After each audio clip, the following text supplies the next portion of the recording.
कारखान्यास सायंकाळी 5 वाजण्याच्या सुमारास आग लागल्याची वर्दी प्राप्त होताच तात्काळ आळंदी नगर परिषद अग्निशमन दलाची गाडी घटनास्थळी दाखल होऊन आग विझवण्याचं कार्य सुरू झालं। परंतु लागलेली आग मोठ्या प्रमाणावर असल्यानं पुढील अर्धा तास PMRDA आणि PCMC यांच्या अग्निशमन दलाच्या गाड्या देखील घटनास्थळी पोहोचल्या। साधारण 2.5 तासांच्या प्रयत्नानंतर आगीवर पूर्णपणे नियंत्रण करण्यात आलं। आग विझवण्याचं कार्य सुरू असताना कारखान्यात असलेल्या LPG गॅस सिलेंडर सुरक्षितरित्या बाहेर काढण्यात आल्यानं स्फोट होण्यापासून अटकाव झालाय।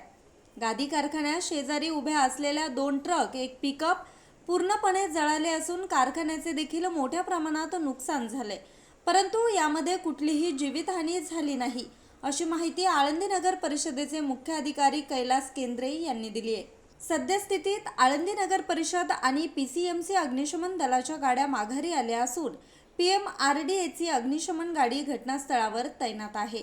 तापमानाचा चढता पारा, वातावरणातील उष्णता यामुळे आगीवर नियंत्रण मिळवणं हे आव्हानात्मक होतं। न्यूज रिपोर्टर आरिफ शेख, आज 24 तास, आळंदी। आज 24 तास सबस्क्राईब करा, त्याचबरोबर बेल आयकॉनवर क्लिक करा आणि मिळवा आमच्या बातम्यांच्या नोटिफिकेशन्स। तसेच आज 24 तासची प्रत्येक बातमी आपल्याला कशी वाटली हे कळवा, लाईक करून, कमेंट करून आणि आमच्या बातम्या शेअर सुद्धा करा।